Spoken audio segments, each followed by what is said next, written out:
so I'm here with Manu. He's a regular part of the series, as you've probably met him for the first time at the Hello Philippines Youth Tour video series, and now we're here at his home and wearing the iconic blue shirt that he wore to the Philippines. But yeah, if you want to share a little bit about yourself again for the viewers to know.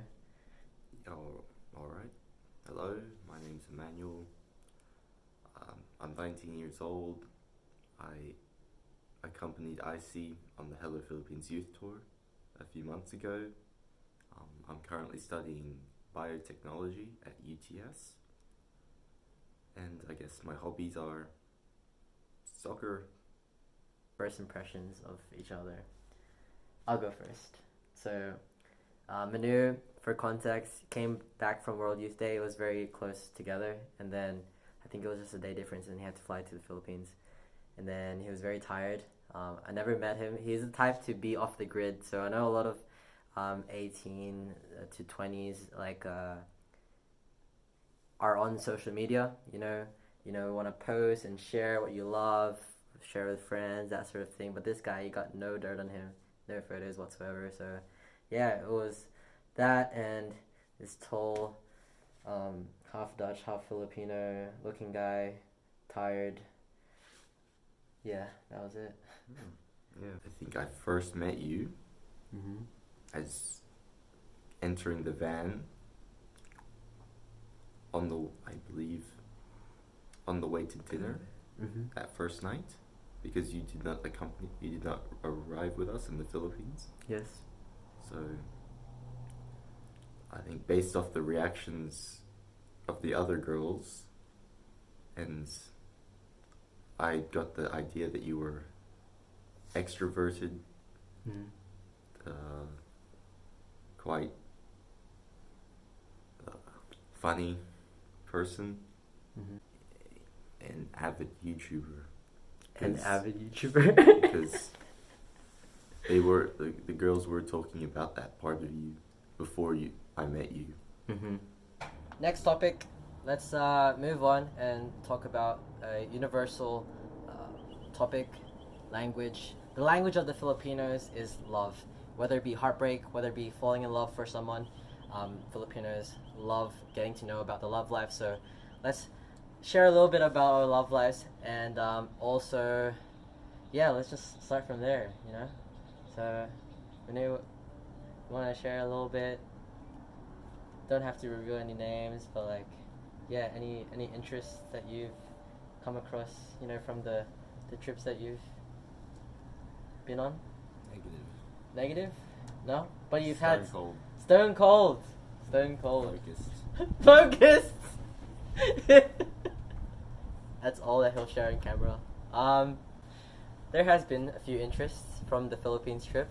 I won't mention who, but yeah, that's been going on, and as well as to share, I think for both of us, it was quite interesting when we were in the Hello Philippines Youth Tour. We were on.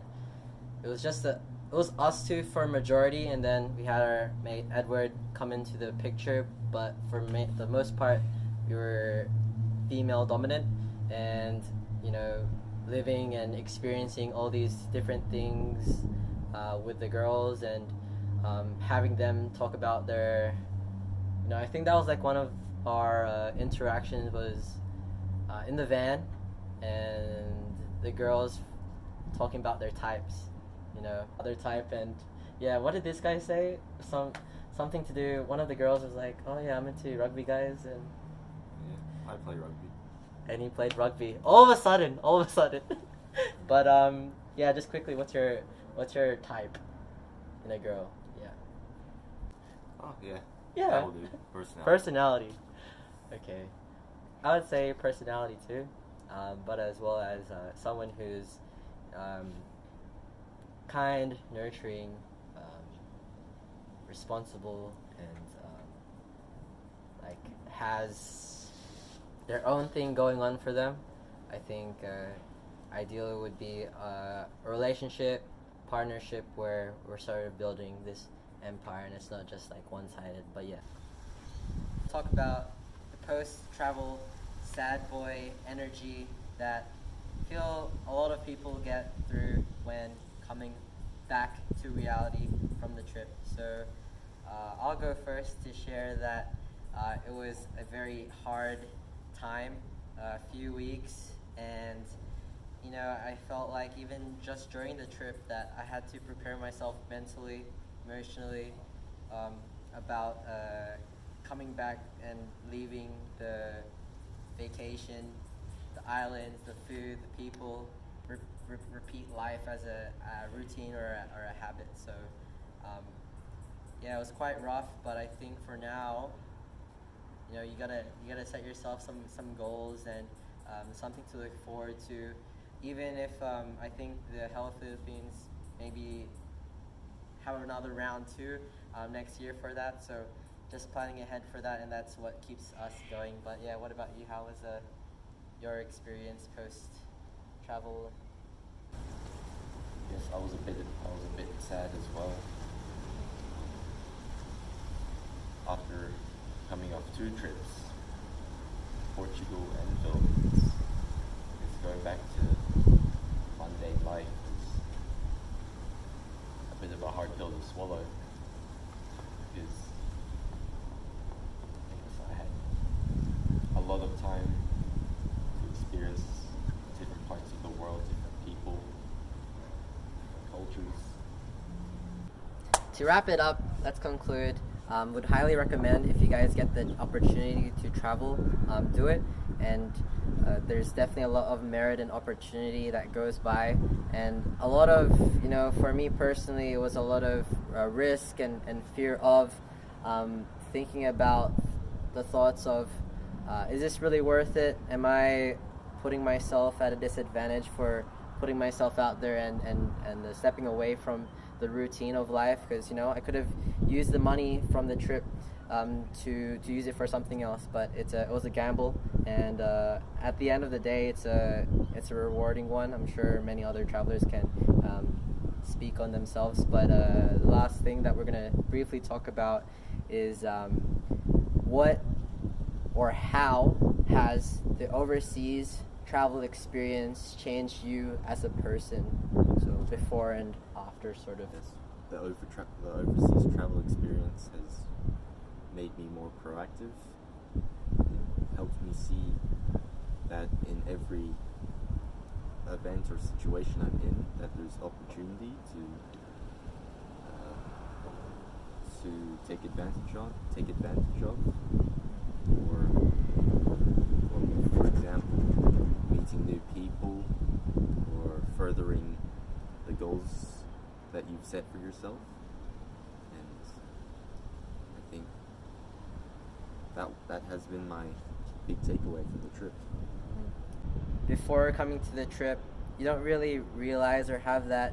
I know you meet different people, during your life, but you don't really get to experience their lifestyle. So it was interesting being part of the Hello Philippines youth tour. We were, around each other. We shared a room with each other. We'd eat. We'd experience all these new things together, and especially learning the different personalities too.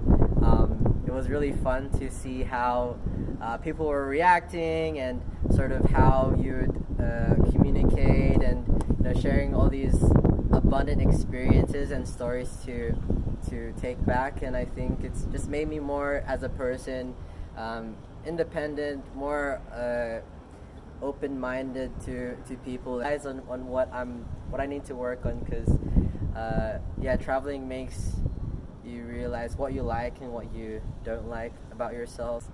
Advice that you would share for your younger self? The fundamental aspects of your life, such as sleep or nutrition, because those aspects have a compounding effect on the rest of the aspects of your life: school, sporting, and social activities. I think when I was younger, I definitely did not value sleep. And that's sort of a regret. If you can't do the simple things, then how can you expect yourself to do the complicated things? That has resonated with me, I guess, more years after I've stopped soccer.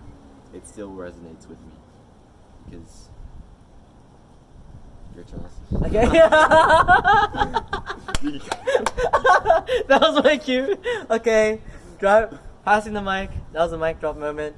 Yeah, so Manu shared that gave me like goosebumps when I was hearing it. But yeah, my take on what I would share with my younger self is don't chase girls because you're mentally screwed. They're gonna mentally screw you. Yeah. Sounds yeah, right. Sounds about right when being young.